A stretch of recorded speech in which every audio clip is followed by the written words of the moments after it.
मतलब आप रिकॉर्ड करके। हाँ,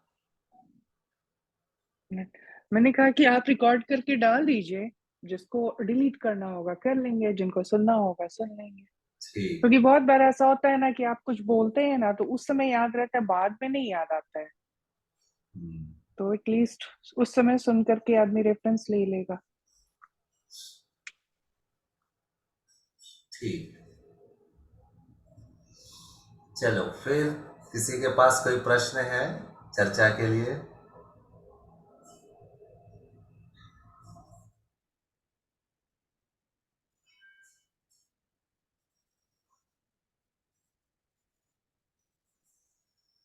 ये रियलमी XT कौन है? ये नाम दिख रहा है लेकिन मुझे समझ नहीं आ रहा है कौन है, भूल गया मैं। अपना नाम एडिट कर ले। प्रणाम भैया, मैं सोनू। कौन सोनू? आपसे बहुत कुछ सीखा है। हाँ, सोनू, कटीन से भैया, पटमदा से, दुर्गा जी का पटमदा सहाय। से। तो अपना चेहरा भी दिखाओ।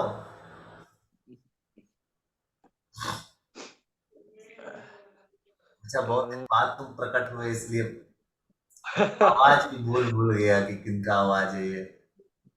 ठीक है सोनू, गुड। भैया, कितना सुंदर चेहरा छिपा के रखे हो।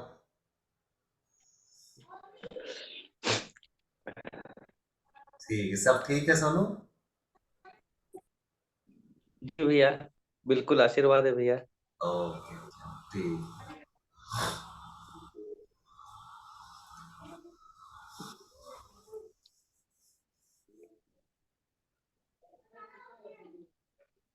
तो किसी का कोई प्रश्न नहीं है? सर, आप बोले थे कि इस बार पुनर्जन्म पर चर्चा करेंगे। ओ, तो याद दिलाओगे ना, तो हम थोड़े याद रहेगा मेरे को। पुनर्जन्म पे या बात करना है। ठीक है।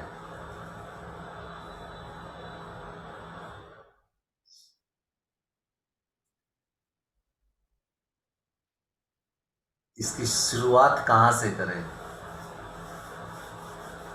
उपनिषद से कीजिए सर। उपनिषद से करें? मैंने सनातन धर्म से करें? Yes sir. सनातन धर्म में भी बहुत सारे विचारक है, बहुत दिशाएं हैं विचार की। सभी विचार पुनर्जन्म को नहीं मानते। जैसे चारवाक पुनर्जन्म को नहीं मानते। ठीक है। लेकिन बौद्ध पुनर्जन्म को मानते हैं कि पिछला जीवन है, उसका सातत्य है। जैन धर्म पुनर्जन्म को मानते हैं, सातत्य है, नया जन्म होता है। तब तक जन्म होता रहेगा जब तक कि आप मोक्ष को प्राप्त नहीं हो जाते। भारतीय दर्शन में वेदांत भी पुनर्जन्म को मानता है। ठीक है। दूसरे विचारक भी मानते हैं। पश्चिम के इस्लाम जो है पुनर्जन्म को नहीं मानते हैं, लेकिन वो कयामत की रात जो है कि फिर से आदमी का जन्म होगा, व्यक्ति का, और फिर जजमेंट होगा कि किसको स्वर्ग मिलेगा, किसको नर्क मिलेगा, लेकिन उसके बाद की बात नहीं मानते। यही हाल जो है क्रिश्चियंस का भी है। ठीक है। इस पर बहुत सारी किताबें आपको मिलेंगी पुनर्जन्म को लेकर के। बौद्ध धर्म में जो है कि जाति स्मरण का प्रयोग है।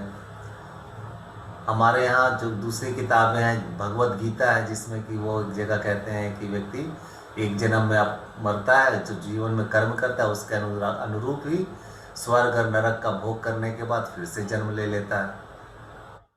और इस तरह से सारे कर्मों का वो भोग करने के बाद फिर धीरे धीरे वो मोक्ष को प्राप्त होता है। मोक्ष प्राप्त होने के बाद पुनर्जन्म नहीं होता। ओशोधारा में भी पुनर्जन्म की बात होती है कि आप कई जन्मों के बाद आप यहाँ आए हैं। और एक प्रोग्राम भी है जाति स्मरण, ये क्या नाम, महाजीवन प्रज्ञा। महाजीवन प्रज्ञा में जो है वो आपके पिछले जन्मों में लेकर के जाते हैं और उसके अनुभव से आपको रूबरू कराते हैं। और उसके पीछे उद्देश्य ये है कि इस जन्म जन्म को बहुत सीरियस होकर के नहीं लेना है। आपने इस तरह के कई जन्म आपने जिए, ताकि इस जन्म को आप खेल कूद की तरह लें, बहुत सीरियस ना हो। ठीक है। हम लोग इस जन्म में अलग अलग संबंधों में अलग अलग तरह से जीवन को जी रहे हैं, ऐसे बहुत हम लोग खेल कर चुके हैं। और इस पर बहुत सारी किताबें हैं। ओशो की एक किताब है, मैं मृत्यु सिखाता हूँ। अभेदानंद जी का एक किताब है, मृत्यु के पार।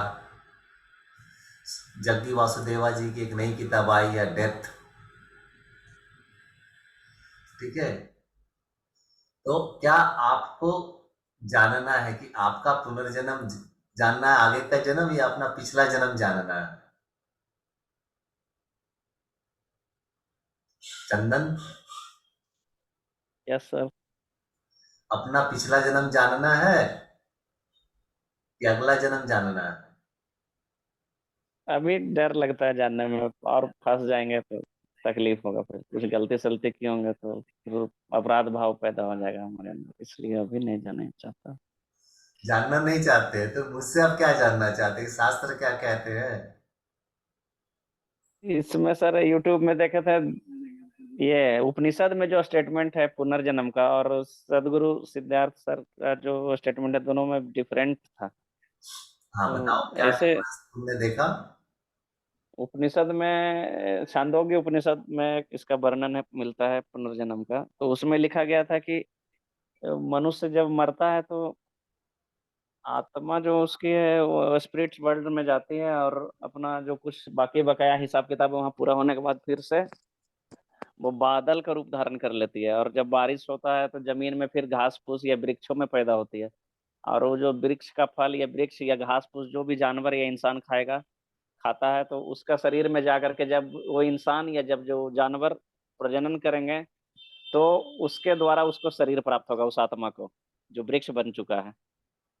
लेकिन सिद्धार्थ गुरु जी का जो स्टेटमेंट, उनका एक यूट्यूब में सुन रहे थे, वो कह रहे थे कि उनके पास आश्रम में एक आदमी आया जिसको पोलियो मारा हुआ था। तो उसको बोले कि हम पास्ट लाइफ रिग्रेशन करवाएं, तो वो आदमी बताया कि हम पिछले जन्म में एक साधु थे, और साधु जी जो थे वो रोटी बना करके रखे थे, और कुछ काम करने के लिए वहां से हट गए, तो उस बीच एक कुत्ता आया और रोटी लेके खाने लगा कुत्ता। और उस देख करके उनको क्रोध आया और कुत्ता के पैर पर एक डंडा मार दी, जिसका उसका पैर टूट गया। तो उसका पैर टूट गया तो बोले उसी का प्रतिफल तुम्हारा है इस बार, कि इस बार तुम्हारा पैर में पोलियो मार दिया है और जन्म से तुम झगड़ा।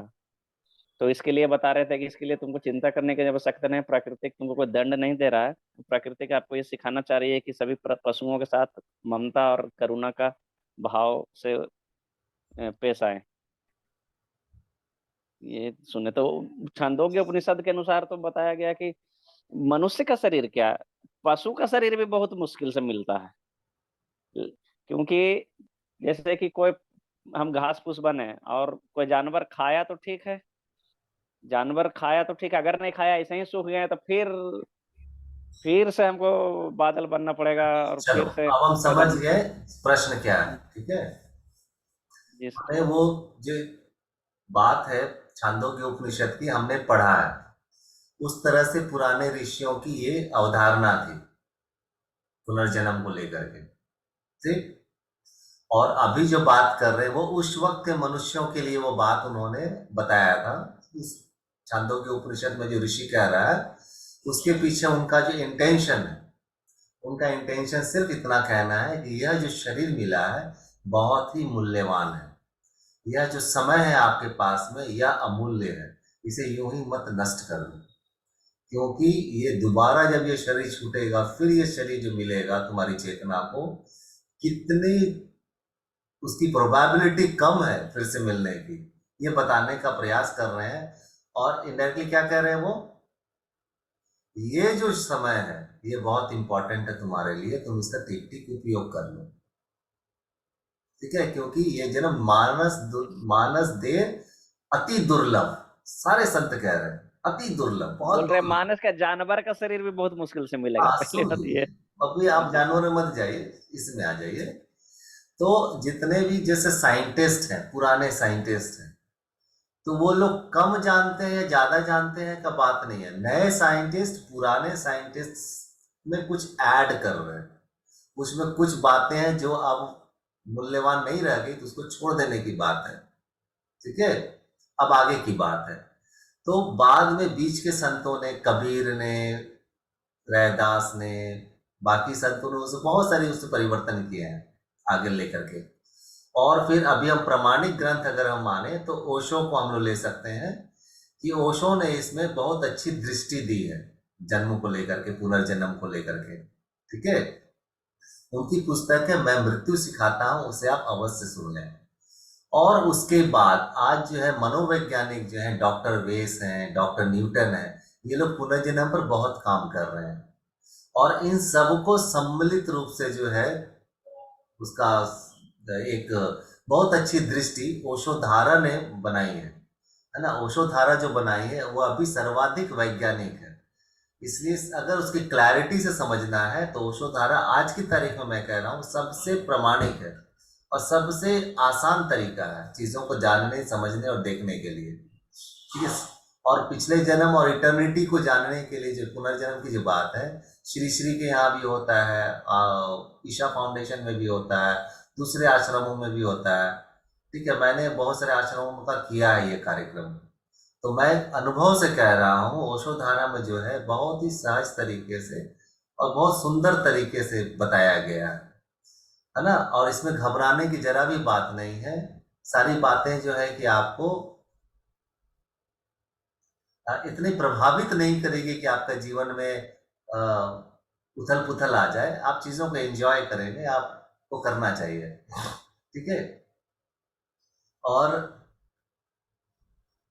फिर से हम कहना चाहेंगे छांदोग्य उपनिषद में जो ऋषि कह रहा है वो अब पुरानी बात हो गई है। ठीक है, ओशो ने बहुत अच्छे से बताया, हम उसे क्लैरिटी कर देते हैं जो कि मनुष्य का जन्म पशु के जन्म में जा सकता है, दूसरे जन्मों में जा सकता है, इसकी संभावना 1% भी नहीं है, लेकिन 1% भी नहीं, प्रतिशत में अगर बात करें तो 1% भी नहीं। मनुष्य अगर अपना शरीर छोड़ेगा तब मनुष्य का ही शरीर लेगा। ठीक है, बहुत इंटेंशन अगर होगा कि हमको एक बहुत गिल्ट में अगर आ गए हैं पशु को लेकर के, या पशु से बहुत ज्यादा प्रेम है कि नहीं पशु में ही होना है आपको, तो ही आप पशु में प्रवेश कर सकते हैं, अदरवाइज नहीं। ओशो इसको समझाते हुए कहते हैं कि एक व्यक्ति अगर शरीर छोड़ता है और दूसरे शरीर की खोज में उसकी चेतना, तो ये वैसे ही है जैसे कि एक घर आपने छोड़ा और दूसरा घर आपको चाहिए, तो आप किस तरह का घर खोजेंगे। आप ऐसा नहीं है कि आप अचानक से महलों को खोजने लग जाएंगे, आप जिस तरह के घर या स्टेटस में आप रहते हैं आप करीब करीब उसी तरह का घर खोजेंगे या उससे थोड़ा बेहतर खोजेंगे जिसकी आप सपने देखते हैं। आप अचानक से झोपड़ी में रहने वाला महलों के सपने नहीं देखता, वो झोपड़ी से बेहतर झोपड़ी, उसके लिए महल वही है। और बहुत अगर इंटेंशन होगा नहीं मुझे गरीबों की सेवा करनी है, झोपड़ी दे, तब यदा कदा कोई महलों का रहने वाला वो झोपड़ी में प्रवेश करेगा।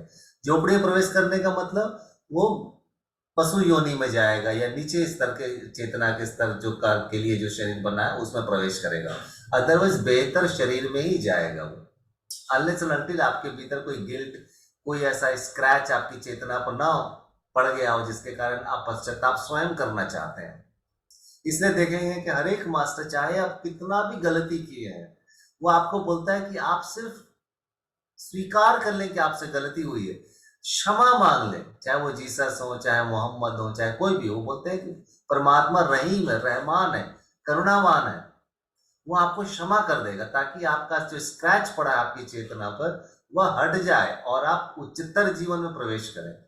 तो सारे मास्टर्स यही कह रहे हैं, ओशोधारा में भी बड़े बाबू यही कह रहे हैं कि ठीक है अभी तुमको लकवा मार दिया, चिंता की बात नहीं है। अब इस व्यक्ति को उस मन की दशा से कैसे हम बाहर निकालें, उस स्क्रैच से जो उसके मन पे पड़ गया कि पिछले जन्म में हम साधु थे, ये किए हो। ये सब कथाएं, ये सब बहुत ज्यादा मूल्य नहीं है, इसको अपने जीवन में लेकर के नहीं आना। अब मास्टर कोशिश करता है कि किस कथा से इस व्यक्ति को हम सांत्वना दे सकते हैं। ठीक ठीक अगर जानना है तो आप प्रयोग से गुजरे और जान लें, और आज जाना जा सकता है। हम कथाओं में क्यों विश्वास करने जा रहे हैं, एक वैज्ञानिक चित्त की तरह प्रवेश करें प्रयोग में, और ये सब प्रयोग हो रहे हैं आपके आसपास। ठीक है, ठीक है चंदन, एकदम घबराने का नहीं है। नेक्स्ट प्रोग्राम देखो कब हो रहा है, उसका बुकिंग कर लो। Yes sir. ठीक है, और करके बताओ कि तुम्हें क्या अनुभव हुआ। और जितने कल्पनाशील व्यक्ति हैं वो उतने अच्छे से चीजों को दे सकते हैं। जितने विजनरी लोग हैं वो पिछले जीवन को बहुत अच्छे से देख सकेंगे। और देखो कुछ लोगों को उनसे पूछो कि आप 20 साल पहले या 25 साल पहले या कुछ दशक पहले आपके जीवन में कोई घटना घटा था, उसको जरा बताइए तो कैसे घटा था। अगर आप ठीक से याद कर पाते हैं, ठीक से कह पाते हैं, तो आप पिछला जीवन को बहुत अच्छे से देख पाएंगे और एंजॉय कर पाएंगे। लेकिन आप बोलेंगे हाँ ठीक है था कुछ इस तरह से, कोई भी घटना को आप बता नहीं पा रहे हैं, इसका मतलब कि आप विजुअलाइज नहीं कर पाते हैं, आप देख नहीं पाते हैं, आप इसे रिकॉल नहीं कर पाते, तो आपके लिए कठिन होगा। समझ रहे मेरी बात को? क्योंकि वहां ज्यादा समय आपको नहीं दिया जाएगा, तुरंत बोलेगा उड़िए और चलिए पहुंचिए वहां। देखिए अब आप कल्पनाशील नहीं है, तुरंत आप अपने मन को उस तरफ नहीं मोड़े हैं तो फिर मुश्किल होगी। ठीक है? और जितने कल्पनाशील होंगे वो एक ही सेशन में कई जन्मों की यात्रा कर लेंगे, फटाफट फटाफट। कुछ लोग होते हैं ना, मूवी देखता है, पूरा मूवी एकदम बता देते हैं क्या क्या वो देखे, ये था वो था ऐसा था वैसा था। और कुछ लोग हाँ ठीक था देख लिया अच्छा था, पलिश क्या अच्छा लगा याद नहीं है, क्या बुरा लगा याद नहीं है। तो वैसे लोग भी आंख बंद करेंगे, पिछले जन्म में जाओ जी, और इसके बाद फिर देख रहे कहाँ कहीं तो नहीं गए, हम तो यहीं हॉल में ही बैठे रह गए। सब समय उन हॉल का ही याद बना रहेगा फिर। ठीक है, चलो और किसी को कुछ पूछना है?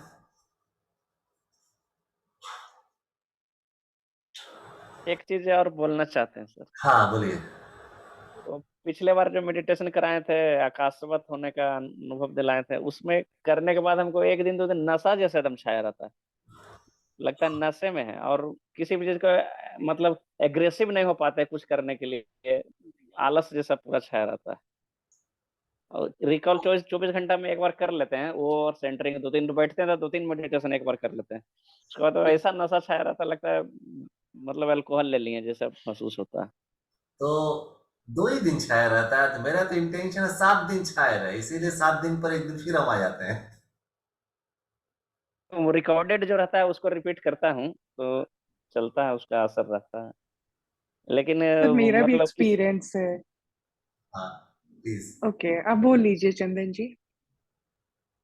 उससे मतलब सर कभी ये लगता है कि हम कोई भी चीज़ अगर टारगेट सिद्ध करेंगे तो टारगेट मतलब फिक्स करेंगे तो हम उसको अचीव नहीं कर पाएंगे, क्योंकि ऐसा नशा में रहता हूँ कि उसके प्रति एग्रेसिव नहीं हो पाते हैं। अच्छा हाँ, आप श्वेता जी क्या कह रहे थे? हाँ, हम बता रहे थे सर, वही वाला ध्यान हम भी इस वीक किए थे। तो मतलब थोड़ा एक्सपैंड करना फील तो करते हैं। आज का मॉर्निंग इतना बढ़िया था ना, मतलब सुबह उठे और समस्याओं से भरा हुआ जीवन था और सब कुछ एकदम स्मूथली निकलता चला गया। एकदम हम अफेक्टेड ही नहीं हुए और मुझे बड़ी हैरानी भी हो रही थी, और ये सिलसिला बहुत देर तक चला। ये नहीं हुआ अच्छा कोई बात नहीं, हो जाएगा, वो काम करना है अच्छा ठीक है। वो एक डिफरेंट वाली फीलिंग आई थी, और कल मुझे बहुत गहरा वो ध्यान भी लगा था। तो कल से ही बहुत अच्छा फील कर रहे थे, लेकिन आज सुबह तो एकदम गजब का था। बहुत बढ़िया, यही और उद्देश्य। ऐसा महसूस होता है सर, जैसे उसमें बताएं कि आप आकाश के साथ हैं, वो महसूस होते रहता है कि हम आकाश से ज्वाइंट हो गए हैं। तो कभी हमको लगता है ये भ्रम है मेरा क्या, ऐसे कैसे हो सकता है, लेकिन फील तो हो रहा है आपके भ्रम है, लेकिन आंख में महसूस तो कर रहा हूँ कि आकाश से एकदम जुड़ा हुए हैं।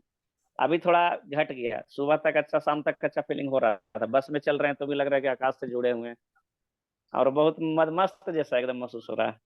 कोई तरह की चिंता फिक्र नहीं, एकदम फ्री आना। हालांकि अच्छा तो लग, फीलिंग बहुत अच्छा होता है यह। चलो फिर चलो हम बहुत अच्छी बात है, और यही होना है। मेरा उद्देश्य यही है कि आप लोग शरीर में रहते हुए भी आकाश में रहें, सब कार्यों को करें। आप जिसे बोलते हैं ना एग्रेसिव होना, आप जो चाहते हैं कि कार्य पूरा हो, एकदम पैसिव वे में आप उसको करें।